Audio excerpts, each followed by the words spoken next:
Conversations, a program focusing on the people working to make the Jonesboro community a better place, while offering viewpoints from all sides of the issues. The views expressed in this program are those of the participants and do not necessarily reflect the views of KLEK 102.5 FM, the voice of Arkansas Minority Advocacy Council, or our underwriters or sponsors. KLEK 102.5 FM, good morning to you on your Wednesday. It's October 26, 2016. This is Community Conversations.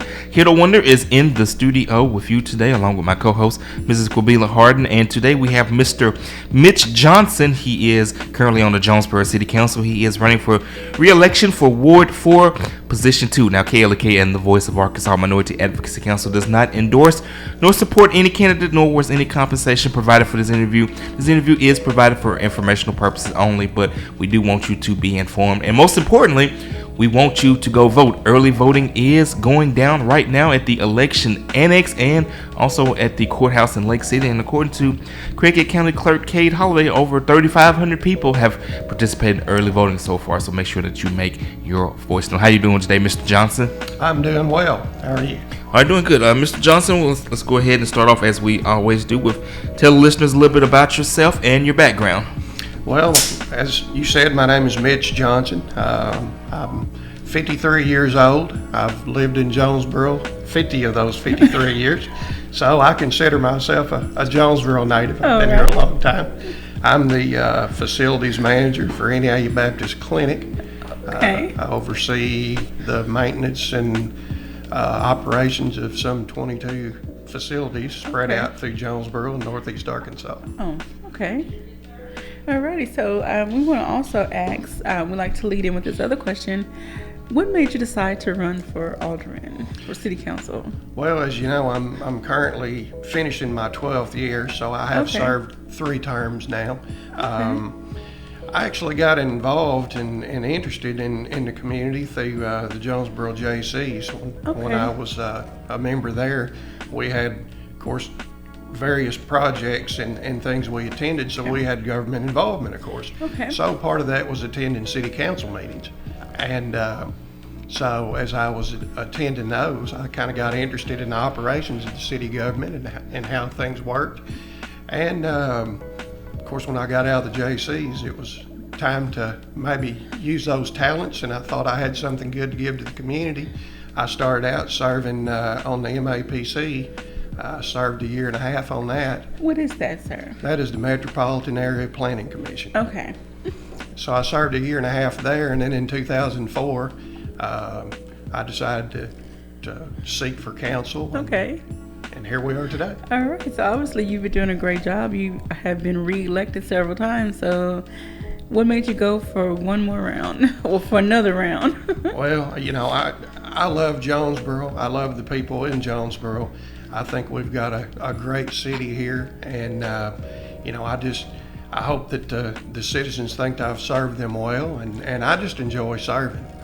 You know, I've been on many different boards and committees throughout, and now that I'm on the council, I really just love it, and I love to serve, and that's kind of what drives me to continue. Alrighty. All right, and speaking of the council itself, before we went on air, you mentioned to how most of the positions that are up for this election are position 2 seats on the council. So I'm going to go ahead and ask this question. This is a question that we have asked the other candidates running for city council regarding the way that city councilmen are actually elected. Currently, council members are elected citywide, but you reside in but you represent the ward that you reside in. Are you in favor of keeping the current system where it's citywide, or would you be more in favor of a ward-based voting system or a hybrid where one of the positions is citywide or one of the position and the other position is ward-based?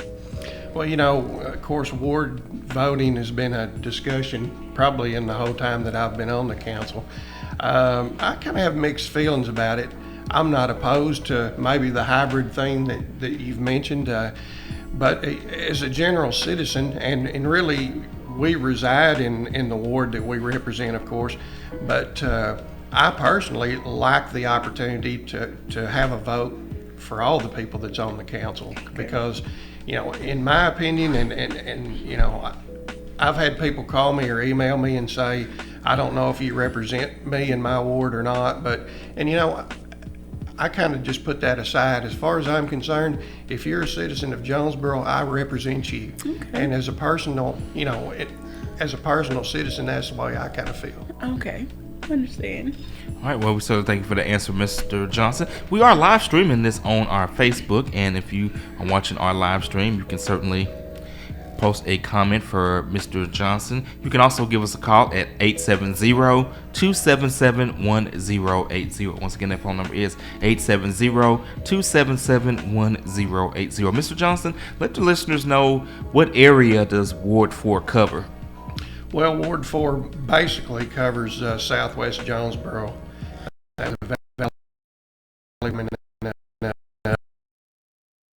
southwest Drive area. Okay. Well, since you've been on the council and leading and going through your campaign now, what are some of the issues that are of most concern to the citizens that you've come in contact with? Well, you know, I think our biggest issue that I've had discussions with, of course, is public safety. Public safety. And, you know, I think we're making strides toward that now with our police compensation pay. I think the fact that we've implemented that now is, you know, we've been losing a lot of officers, a lot of qualified officers. And I think with our compensation pay that we've got started now and our step plan that's implemented, that we can retain those officers and also go out and recruit qualified people to be here. Okay. Well, since you brought up that, you know, the officers' pay has been increased, and, you know, some people like to address it as a raise. It's not necessarily a raise. It's they are now being compensated for what they were due from the beginning. Okay, so since that has been put into place, and also there was a story that came out that the fire and other non-uniform city workers are now going to start receiving some of the same compensation. Let's talk about the budget, you know, because I know the city council deals with that a lot, and they have to make sure the budget is balanced and making sure the surplus is in place. So going forward, you know, what can you do to help make sure the budget is balanced? Well, you know, that is you know, part of the city council's job, and then, you know, we'd actually control the finances. We approve the budget, and so, you know, this pay plan, of course, is a big bite all at one time, but it was something that had to be done. That was well overdue. You know, our employees are probably, in my opinion, the greatest employees that are around. I mean, Jonesboro is blessed not only with its citizens, but with our city employees. Okay. And it's taken a little bit of time to get those pay compensations in place. But I'm glad that we finally initiated it. And yeah, it's a big bite out of the budget all at once. It's digging into our reserves. But, you know, there's two ways I guess you can look at that. We're fortunate that we do have the reserves at this point in time that we can borrow into. Okay. And I think that we actually have the money to sustain that for a while. The big thing, if you look at the big picture, is you've got to have services to bring people into the city. And we rely on that tax base of those citizens that come in and spend money. Okay. So we've got to be able to protect them and provide them with services that'll want them to come here and feel safe here. Okay. Well, since you mentioned, you know, you have had to dip in the surplus a little bit, did you all, whoever's on the council that had, you know, a say-so in this, did you look at the 5, maybe 10-year projections of it to see, okay, are we going to be able to sustain this long term? Is there going to be some budget cuts somewhere down the line? How is it going to affect the city overall, just say 5 years ahead of now? Well, as these projections were made, you know, on paper, they were made out based on, you know, salaries today. Okay. And one thing to look at is there are some higher salaries. There were things skewed. There were step plans that used to be in place before. So there are actually some people that are making above what their average salaries would be with the pay plan that we've implemented now. Okay. So as you look at these projections throughout the year, you have to look at what your revenue is going to be on your taxes, but you also have to look at as some of these people retire out, when you replace those positions, they're not going to be at some of the salaries they are now. Okay. So you have to start kind of putting that stuff in there. And can you plug that in there to an exact dollar number today? No, you can't. But as we look at this thing, it'll be a changing document throughout the year. Okay. All right. So let's move on to some other topics. Did you have a question? No, you can go ahead. You're doing good. Okay, so let's move on to some other topics. We talked about public safety and budget. So since we, are talking about money, let's get into quality of life and where there's already one convention center being built. It's in the works. ASU has a proposal. I don't know if they have started on their convention center. So you also mentioned about, you looked at the revenues that is coming in to possibly still support the city, so you're not breaking the bank. What are your thoughts and feelings on these various venues that are coming in, and other quality of life, such as increasing or improving on the existing parks, adding a pool or aquatic center, walking trails, bike trails, so just have at it. Well, of course, the convention centers, and I hope that of course both convention centers are coming. It sounds like, Okay. and I think that's great. And I think there's opportunity for different venues at those locations. I mean, it's like the ones we have now, that things that where you have meeting facilities, they cater to certain things, but the convention centers will cater to other things as well. So you have more of a variety and a different opportunity to take things to those different ones. So I think the convention centers are going to be a big plus for the city. Okay. There's something that's needed. I mean, the hotel aspect of it's needed as well. We've got a lot of hotels, but we've got a lot of things that go on in Jonesboro with ball tournaments and everything else, and you always have those hotels full. So the hotels being hooked to convention centers are going to be a big plus as well. Okay, so do you feel that the city what is the city's responsibility as far as financial responsibility to the centers? Well, of course, the A&P has committed monies to one convention center already. As far as the other, I mean, the city's responsibilities would be, I guess, if nothing else, from a PR standpoint, we could make sure that those things are full. As far as monetary, I really couldn't say at this point. But the thing of it is it's an asset to Jonesboro. And as an alderman and representing the city and anybody that comes in here, if there's anything that we could possibly do, I'd be willing to work with anyone. Okay, and then so, of course, with these venues, well, before I get into my other question, let's talk about the Parks and Rec, just say the various community centers we have, increasing the quality of those, making some improvements here and there, adding some walking trails around some, or adding bike trails. What do you think about, should the city reach out for private funds, grants, or is it something the city should get directly involved in? How do you feel about? Well, I mean, I think there's lots of opportunities there. Of course, we apply for grants all the time for things. We've gotten some grants to do the stuff that we're currently doing at Craighead Forest, as far as the walking paths and the trail around the lake and stuff. And so, I think that we should always be seeking out grants and things to support stuff. I'm really favorable on the aspect that we need to spread some of those things around the city and not just locate them in one central area. Okay. So, I mean, we've got 80-something square miles of property here in the city limits, and we need to be able to provide those things throughout the city and not just in one or two locations. Okay. Alrighty, well then, backing or going forward a little bit, the traffic issue. So we get these new venues, we get more attraction, more venues that attract more people to the city. What are your concerns, your thoughts on the traffic flow? Does the city council work with the city planning, the street department? Basically, what do you think is going to be the solution for the traffic issues? Because the city is growing, and many projections project the population of Jonesboro will hit 100,000 people within the next few years. And of course, with 100,000, it's already 100,000 people that are here, between work and school, but actually 100,000 people that actually live here, which means probably maybe 120, 150,000 people who are actually driving here, which is going to put a strain on traffic. So what do you think the way forward is dealing with traffic issues of the city? Well, with the positive thing is Jonesboro's growing and we continue to grow, but with that you always have growing pains, and the infrastructure is some of those growing pains.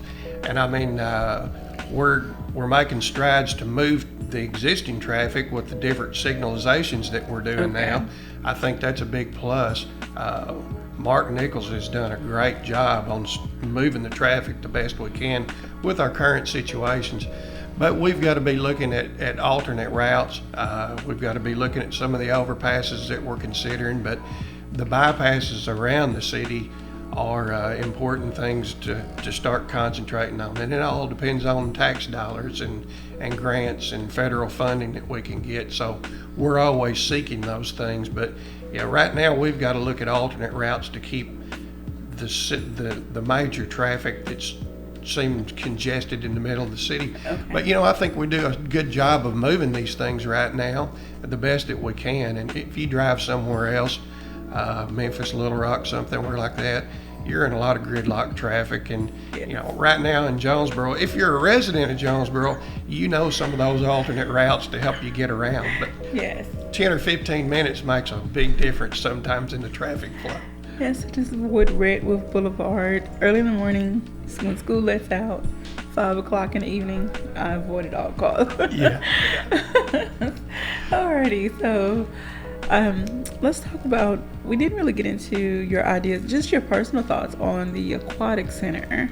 I don't know how far in the plans it is, if it's just an idea right now. What do you feel about either an aquatic center and or say covered pools? Well, I think year-round swimming is something that's needed. It's probably something that there's a lot of requirements. There's swim teams around that could probably use things like that.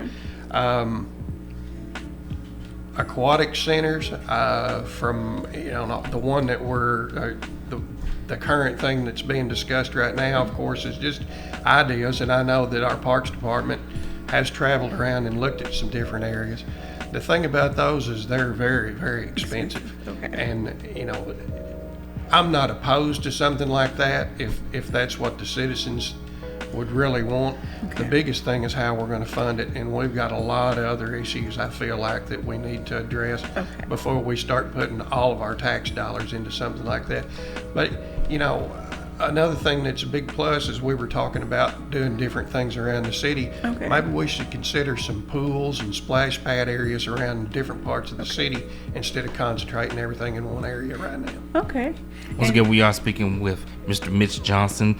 He is running for re-election for the Jonesboro City Council for Ward 4, Position 2. If you have a question for Mr. Johnson, you can call at 870-277-1080. Once again, that's 870-277-1080. We're also live streaming on our Facebook page. You can also post your questions and your comments and your shout outs as well. And we do have a comment, so let's see what we got. I hate that this Facebook. Oh, this is from Zipporah Roof, and she says traffic with one of these emoticons. I don't know which emoticon it is. It looks like it's rolling her eyes, but yeah, traffic. It can suck in Jonesboro. So Zipporah, we feel you on that. We feel you on that. All right, so hopefully we get this traffic thing under control very soon. So, okay, I don't want to get in too much of a long discussion, but I do want to bring these topics up. Even though you serve a Ward 4, how would you feel about the council coming together to also help revitalize certain areas of town, encouraging the citizens, encouraging the aldermen of those communities? Okay, let's try to find a solution, find something to help the residents develop a sense of community, to better, okay, let me start over. Help the residents that live in certain areas develop a sense of pride about their community, and help them, those that don't have the available funding, personal funds, to help beautify and just, overall increase the quality of where they live. We're going to say specifically the north side, because that's been one area that's been overlooked a lot for various reasons. So we can get more into that when we come back from break. I don't want to run out of time. I want you to have enough time to discuss your views on that. So we're going to also tie that into the Jets situation as well. So be sure that you stay tuned to Community Conversations as we continue with Mr. Mitch Johnson, running for re-election for Ward 4, Position 2. You're listening to Community Conversations. Don't forget, coming up at around noon, we will be live streaming the final debate of the mayoral candidates. That will be at Barn Hill, sponsored by the Kiwanis Club. You can check that out on our Facebook live stream. But we will be back with Mr. Mitch Johnson running for Ward 4, Position 2 of the Jonesboro City Council. This is Community Conversations, and you're listening to KLEK 102.5 FM.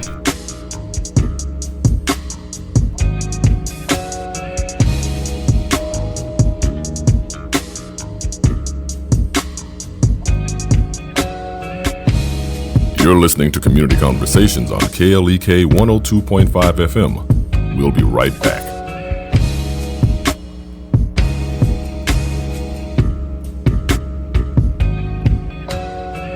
Do you invest in your adult child's friends? I'm Mark Merrill with today's Family Minute. Our kids are now all out of the house in college or starting a career, but we still get to spend a lot of time with them. We like hanging out with them and their friends. I think it's fair to say that their friends enjoy time with us too. It's because we invest in them. How?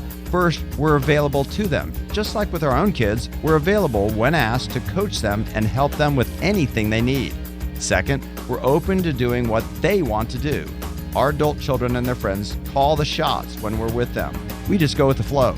To hear my podcast on how to invest in your adult child's friends, check out my blog at markmerrill.com. Remember, your family first.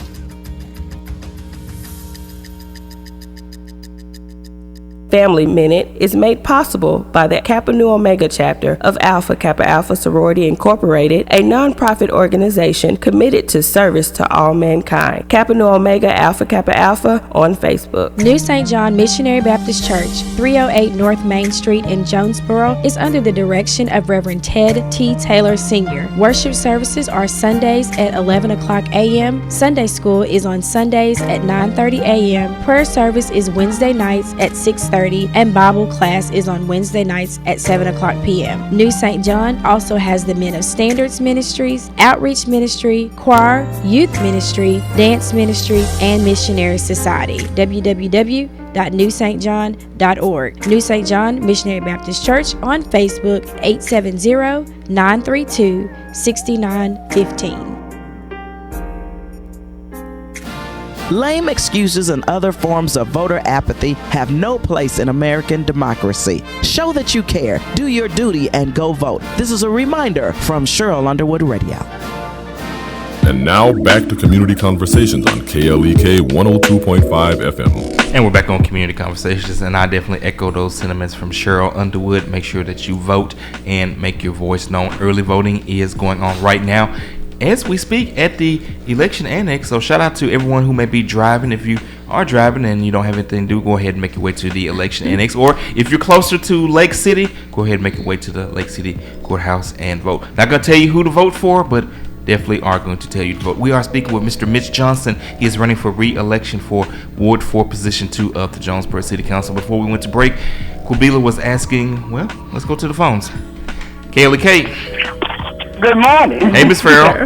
He's asleep. I get yours to talk. All right. Good morning to you. Good. Can you hear? She said good morning. Good morning. How are you? I'm fine. I have the issue that when you get ready to talk about one of them that I have, and it's about the JET system. I ride the JET buses, and I have been for the last couple of years. And the citizens talk about it, and we do want extended hours. We want weekends, Saturdays and Sundays transportation that they don't have because people can't get to their job. I do have a car now. I'm retired, but I still ride the bus. And yet, I have a passion for it. I'm very glad that the city has it. And people use it and they're proud of it and they appreciate it. But they definitely do want the extended hours and they want the weekends. And I know that they talk about the money and getting grants and all, but I hope and pray that they'll find money like they found for everything, not for everything, that's but a lot of things. And that's one thing that bus system needs to stay going and commit to the citizens, because they are the ridership. If you look at the numbers, it's up, it's changed from the days when they first started it, because people just have to get used to anything, and they're on board with that bus now. They want it, so I'm hoping that I don't know who would make that call, the mayor, or the city councilman votes or whatever, to make sure that we do get that extended hours and weekends. And another issue that I live in North Jonesboro, and we don't have a break. They tell me that I live on the corner of Garden and Church, in between there. We don't have a break light anywhere going 141, and I pass by to the wherever that leads to, until you get coming back this way to come and go up here in this Exxon station on Johnson and Main, which Main, they say, belongs, at a point, it belongs to the highway. Yes. We have parks all the way down. We have churches, and we have citizens that live in neighborhoods. And people cannot get across these streets to get to where they need to go, or kids even to the park. I've seen kids almost get hit up at Parker Park trying to get to that park from the neighborhood. And the same thing in Llewellyn Park. They tell me every time the issue's brought up that it belongs to the highway. Okay, if it belongs to the highway department, the people that know and know the people that have anything to do with the transportation, why aren't they coming forward and trying to get these things done in these wars for these people? Because we definitely need some kind of break. I don't know who to call. If I do it, I will. But my voice probably is not going to be as strong as people on council or mayor or whoever would take the initiative. And we definitely need something done about it. And I'm going to hang up and good luck on your campaign. I'll listen to what you have to say about it. I would thank you for the call, Mr. Farrell. All right, that's a very unique issue, one that we haven't heard yet about street lights or speed bumps or some kind of thing to advise people to slow down near those parks and other areas where children are playing on 141. She expressed her concern that they feel like their voices aren't being heard, that they've been told, well, that's because 141 is a state highway, that's a state issue. So just want to kind of get your response to that, as well as about the requesting jets for weekends and extended hours. We even had a caller a few days ago say that she would like to see jets be extended to 24 hours so that she could get to work at night. Well, I know we just hit you with a lot. Well, and that's no problem. I'm glad I brought my notebook in, because I'm making some notes of some of these things as we speak. I was a bit skeptical of the JETS program when it first started out, but I'm a big advocate for it now. I see our numbers rising, and I definitely see the need, and that need's going to continue. So yes, I think we do need to look at extending our hours, even on the weekends, because I was in Memphis last weekend, and I was downtown, and the trolley system actually ran by my hotel that I was at. Okay. And I mean, they ran till 11:45 on a Friday night. So, I mean, the first thing we got to do is we probably need to take a look at what our hours are currently and what we're running in those hours, and then look at the prospect of those extended hours and see where the needs would be. Maybe we couldn't run a citywide service all that time, but we could run those immediate needed areas, and so that would be just something that I guess it would be citizen driven, that we would have to have some input on that, and maybe we need to have some meetings, some JETS meetings in the council chambers to get the input from these folks, or emailed in or called. I mean, I'm always available by email or by phone call. What's the number? Well, I'll go ahead and give you my number. My cell phone number is, of course, it's 870. It's 273-6795. And, And the email? The email is Johnsons, JOHNSONS, the number 3 at suddenlink.net. And those are on the city website as well. And if I don't take your call right away, please leave a message and I'll get it back to you. But those are the 2 ways that I respond. And I'm delving into Facebook and some of this messenger stuff, but I'm pretty bad with my fingers, and sometimes I delete stuff that I shouldn't delete. So I might miss something. But if those 2 ways are something I'm always going to have, and I'm always willing to talk to anyone, and I'm always open to any ideas. And we do, speaking of Facebook, we do have a Facebook comment. This is again from Zipporah Roof. She says, I appreciate what you guys are discussing with a thumbs up sign. All right. Y'all with these emoticons on here.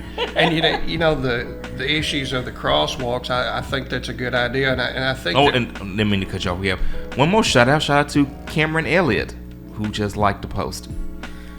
Good deal. Okay. But we had looked into maybe some additional crosswalks around the ASU area, and I think the highway department kind of shot those down. But we're fortunate to have a lot of arterials through that are maintained and operated by the highway department, but unfortunately a lot of those have higher speed limits. And I think as we grow as a city and we have a lot more foot traffic than we realize, that those are things that we need to be looking into, whether it's lowering the speed limits or looking at some crosswalks. And the mayor goes down every month to highway department meetings, and all we need is this kind of input to give to him to take to them and discuss these issues. So will you pass along Mrs. Farrell's comments to the mayor so he can take it to the next meeting? I have it right here in my notebook. All right, it's on the record. Or even some rumble strips. I don't know if those are the purpose of the rumble strips to make people slow down in certain areas? Yeah, and we initially on Main Street years ago, we had the crosswalks that were kind of elevated, that were brick, yes, and they kind of had the raised edges. Well, everybody called those speed bumps, and that wasn't received very well. So we went back and actually removed those and did a stamped concrete to kind of resolve some of those bump issues. Okay. All right, Ms. Farrell, you're back. I see. Yes, I don't want to hog the line, but while I got a chance, it is on my mind. You were saying about those strips.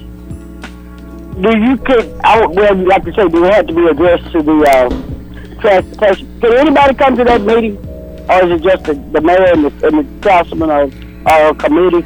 As far as the meeting with the highway department, I really am not sure. I haven't attended one of those with the mayor, but the communication is the big thing. And I mean, you're always welcome to, as I said, contact any alderman. You're welcome to come to city council meetings. We have a public. I do. I come sometime. I haven't been lately, but I'm trying to let the city. After the elections, it's all over. Who's all gonna get in place, and who all said they was gonna do what they was gonna do. I'm trying to let them get in place before some people from the JET. We try to organize something where we can come and present it before the city council, but might not have to, because everybody that's been on so far has talked positive about trying to do it, 6 hours and so forth. So we're just gonna wait and see. Yes, ma'am. But and it's another one. You talk about those speed bumpers slowing down. Now they got these lights at Parker Park where it's pointing, just like the ones you have on Union at First Methodist Church. Yes, ma'am. For people, the pedestrians to walk across. Uh-huh. Now on Sundays I go that way, and of course the traffic is not like it is on Sundays every day. And through the week even I see, where people slow down going through there, but I travel 141 because I live in this area quite a bit, and I don't see them in Parker Park slowing down. They just go. I mean, it's bad, it's flashing, but nobody's slowing down. Yeah. I mean, they going. I think it's 35 or 40 miles an hour, and I don't see them going any maybe faster.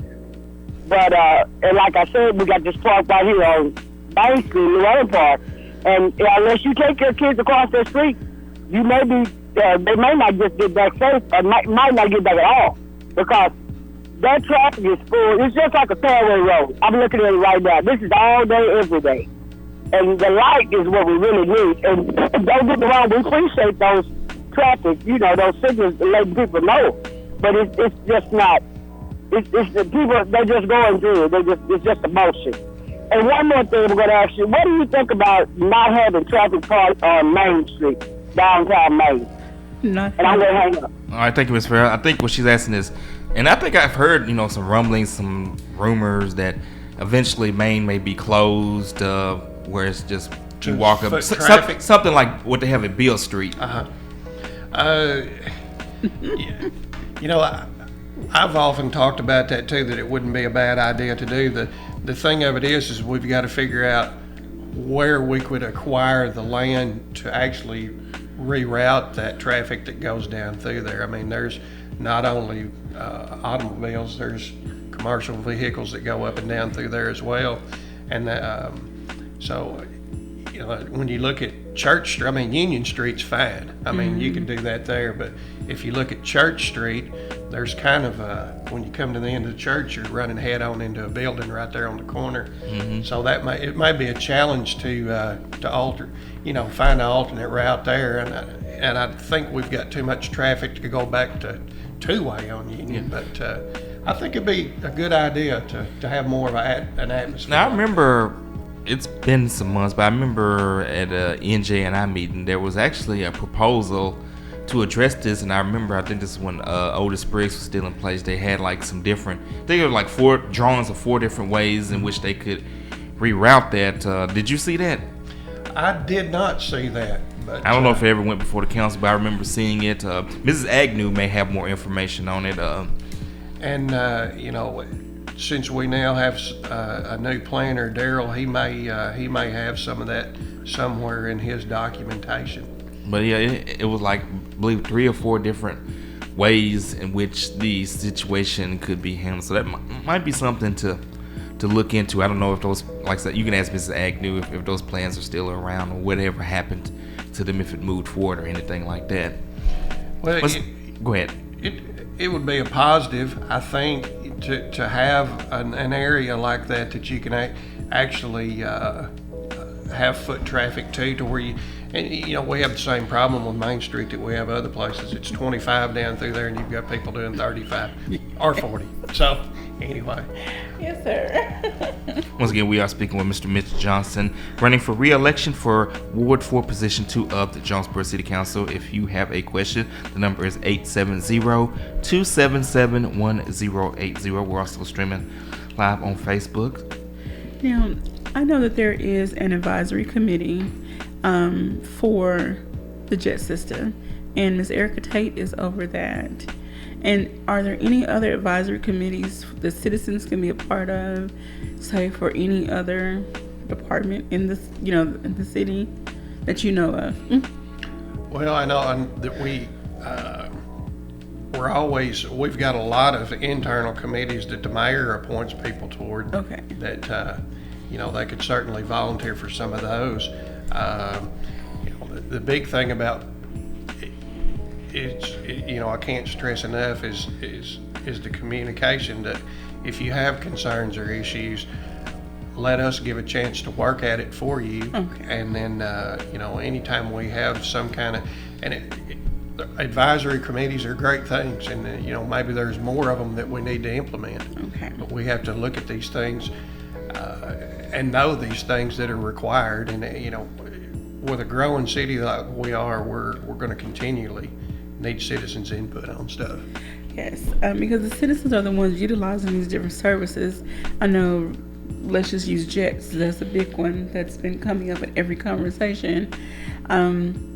Citizens are the ones that are using it, and so they know more what they need versus someone who's sitting behind a desk or in an office who never uses the system. Right.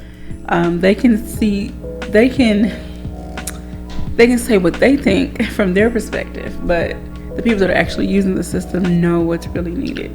Right. I mean, I've got my routines and you've got your routines, but there's every citizen that utilizes different aspects of the city that I might not. I mean, I don't use the JET system. I drive a truck everywhere I go. Okay. And I've got bad knees, so I don't do a lot of walking either. But that's why, I can't stress enough communication. If you're a citizen out there and you use some of these services and you feel like they're lacking somewhere, contact us, contact the mayor's office, give us your input, and we can try to, and I don't think there's anyone involved in the city that will not take a look at things to try to make things better for you if we possibly can. Like, I always try to encourage people, and now that we've been doing these political interviews, I'm getting more involved and more informed. Reach out to the alderman in your ward. Start there. Voice your concerns, so then they could take it to the council, and then it could possibly become an agenda item versus just you only having 5 minutes at the end of each council meeting, because by that time people are tired, they're ready to go home. So, or they're fired up. Or they're fired up. So if you can get it on the agenda, that gives you more time to have that particular issue discussed. So that's exactly true. And like I said, I work a full-time job. I'm a single parent, but I love Jonesboro, and I try to go that extra mile, and I'm willing to sit down with anybody, and I've had anywhere from 5-minute conversations to an hour and a half conversations on the phone. And I might not get to you right the second you need to, but I will get back with you. And you're right, we're the liaison between city government, and that's what we're there for, is to represent you as a citizen, and to pass those ideas on and try to resolve your issues the best we can, and that's the best way to approach it. And you're right, public comment section of the council meeting's great, but if you need to spend time with us one-on-one, we're always here. All right. As we get ready to wind down this tape, we're going to kind of throw you a little quick curveball. As you know, there are several seats that are up for election, so there is the possibility that there could be some new councilmen, even potentially in your seat. Of course, not going to say which way you should vote, but my question is, what advice would you give to any potential new member of the Jonesboro City Council? Because it's a possibility that at least one seat could possibly change. Yeah, that's true. We've got several positions up, and they could change. The mayor's position could change as well. But the thing that when I came in, and this would. And first of all, I appreciate everybody that's out there trying to run, everybody that has an interest in the citizens and has an interest in the way the city government operates. You're one person, and you're a positive voice, and you can implement your ideas and policies, and maybe bring some fresh ideas and leadership to the council and the city as a whole. But the thing that I would stress is just it's a learning curve. Take your time when you come in. Be positive, because you're one individual working with 11 other folks up there.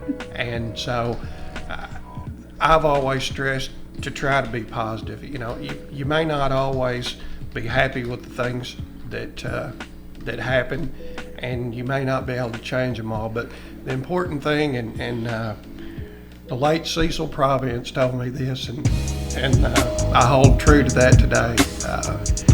You've got 70,000 people in Jonesboro. You're here to represent them, but you can't please everybody. But at the end of the day, you got to do what you feel's right for the majority and the city as a whole. Speaking with Mr. Mitch Johnson, he is running for re-election for Jonesboro City Council Ward 4 Position 2. We'll be back. This is Community Conversations on KLEK 102.5 FM. You're listening to Community Conversations on KLEK 102.5 FM. We'll be right back.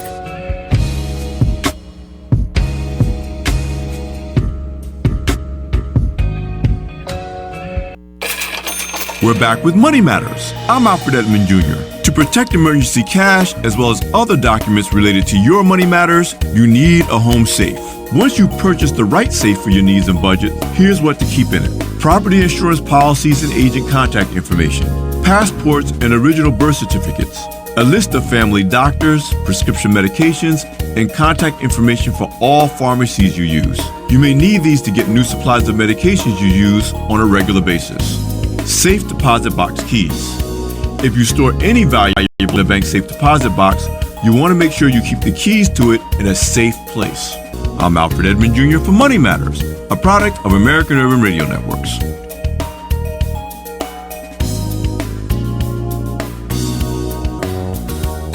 Money Matters is made possible by the Jonesboro Alumni Chapter of Delta Sigma Theta Sorority Incorporated, a nonprofit organization dedicated to uncompromising commitment to communities, service, leadership, empowerment. www.jonesboroalumnidst.org. KLEK presents A Harvest of Spoken Word, Junior Edition, hosted by Quabila Harden, to be held Saturday, November 19th, 2016 at 6 p.m.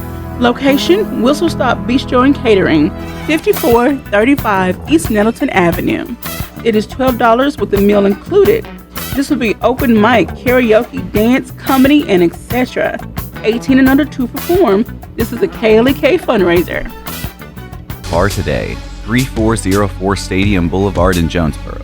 Car Today is a buy here, pay here dealership offering Carfax certified pre-owned vehicles of all makes and models with service contracts and financing for most budgets. Inventory and more information is available at neacartoday.com or 870-931-4224.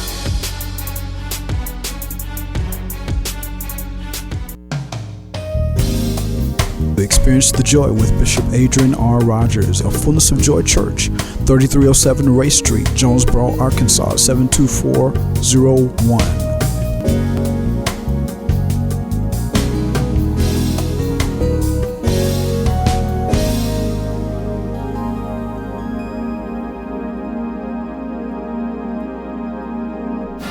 The key to our representative form of American democracy is the right to vote. When you cast a ballot on Election Day, you make America stronger. Now is the time to register. Election Day will soon be here. Do your part and vote. This is a reminder from Cheryl Underwood Radio. From the KLEK Community Calendar, Miller's Temple Church of God in Christ presents 3-Day Healing Crusade, November 2nd through 4th, 2016. Start time is 7 o'clock p.m. each night. The special guest will be Evangelist Joan Fitzgerald, crusade speaker of Incentius, California. The host pastor will be Pastor Glenn Connolly Sr. Miller's Temple is located at 524 North Church Street in Jonesboro, and more information is available at 870-910-6816. And now back to Community Conversations on KLEK 102.5 FM. And we're back on Community Conversations with our guest, Mr. Mitch Johnson, candidate for Ward 4 Position 2 of the Jonesboro City Council. Alrighty, so thank you all for tuning in and listening. We've been having a really great conversation. I hope that you all have been enjoying, those of you who may be watching live or listening on the radio or listening on the mobile app. And I hope that Mr. Johnson has answered some of your questions. I hope that we've touched on some things that are of concern to you, the citizens. Mr. Johnson, are there any other concerns that we haven't? Drainage. We talked about this off air, so I want to go ahead and get into this issue. You said it is a concern of the citizens, so I want to make sure you have time to discuss your thoughts on that. Right.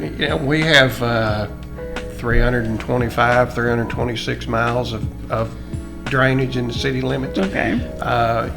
We make strides to try to do a ditch maintenance program. I mean, after the flooding we had back in the summer, we've came back and we've hired some personnel and bought some new equipment that is just going to be specifically for that. That's all they'll do is the ditch maintenance program. The unfortunate thing is once it gets out of the city limits, that seems to be where we start having issues slow down. It's kind of like using a funnel, pouring too much in a funnel at one time. It's going to back up on you. So I think we're working with trying to get with some of the drainage districts and see if we can't get some of these issues resolved out in the county. Okay. From your perspective, well, first of all, when is this ditch maintenance program supposed to start? Well, it's currently in process now. Okay. We've done some mowing of some ditches. We're actually doing some clearing and widening of some ditches. if you go to the website, jonesboro.org, on the city's website, there's actually an area you can click on that's talking about the ditch maintenance. It tells you what we've accomplished so far and where it's going from that point. Okay, so I would encourage all of you residents to please go to the City of Jonesboro's website, and there is a wealth of information available to you. You have access to so many documents and so many things that are discussed concerning you on that website. So please go check it out. You get to see who your city officials are. You get to email, call them, or whatever, so take advantage of this tool that's available to you. So, okay, we want to give you the opportunity to give any final thoughts and just, express, why people should vote for you, what you bring to the table. I know you talked about you have, 12 years experience so far? Yes, ma'am. So, just give us some more. Anything that we did not touch upon that you would like to let the citizens know, any issues or anything that the citizens have brought to your attention that you want to address and what you would do if you are elected to another term? Well, I think we've touched on a lot of those high point areas that everyone seems to be concerned with. But I'm sure there's many other things out there. And like I said, the communication thing is the biggest thing. I've given you out my information. You're more than welcome to get in touch with me at any time. I'm on the Public Safety Committee. I actually chair the Public Safety Committee. Okay. So, and I've been on the Public Safety Committee the 12 years that I've been in office. I'm also on Public Works. So, of course, I'm involved with streets and drainage and stuff as well. I hope that I've served everyone well.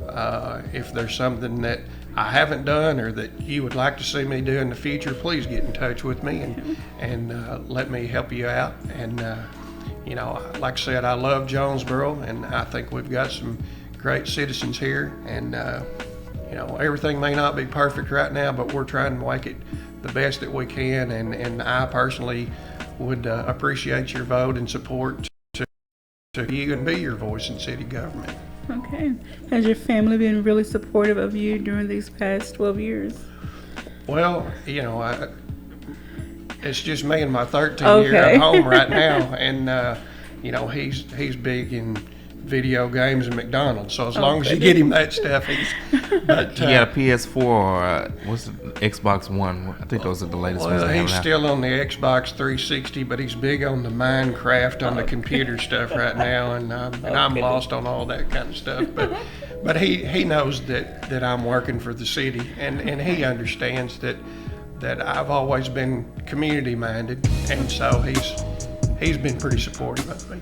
Well, since he's at that age, how do you feel about the city council getting together and doing school tours every so often to introduce the students to how city government works, helping them understand some of the basic terminology? How do you feel about that? Educating us, and especially the high school students that are soon going to be voting. I think that's a good idea. We do a Leadership Jonesboro thing once a year where we go speak to the Leadership Jonesboro class. Okay. The chamber always gives us an open invitation for that. But yeah, I think that's a real good idea. Maybe the junior high students, the high school students. So I'd certainly be open-minded to that. If the schools would extend us that opportunity, I'd be glad to attend. Very well. I'm big on community service, so I'm going to stay on top of y'all. All right. We have been speaking with Mr. Mitch Johnson, running for re-election for Ward 4, Position 2 of the Jonesboro City Council. KLEK and the Voice of Arkansas Minority Advocacy Council does not endorse nor support any candidate for office, nor was any compensation provided for this interview. This interview was provided for informational purposes only, but we do encourage you to check out this interview along with interviews of all of the candidates, which you can go on our website, klekfm.org. Click media and then click KLEK TV, and you can watch videos from all of the candidates, see where they stand on the issues, and then step into the voting booth to be an informed voter. Early voting is now ongoing at the election annex on Jefferson and at the Lake City Courthouse, so make sure that you get down there and vote. You can vote up until 6 o'clock p.m. each day for early voting, and if you're standing in line at 6 o'clock, you still can vote. They can't shut the door on you, so go ahead and make sure that you get your vote on. We're going to do an extended version of Community Conversation. So coming up at the top of the hour, we'll have Mr. Don Mullenix. I hope I pronounced that correctly. He's running for Justice of the Peace, District 5, so be on the lookout for that at the top of the hour. Also at noon, we will live stream from Barn Hills the final mayoral debate for the 6 candidates running for mayor of the city of Jonesboro. You guys have a blessed morning. Don't go anywhere. Don't turn that radio, because we will be back after a couple songs at the top of the hour with more of Community Conversations. This is Kate, LEK, 102.5 FM.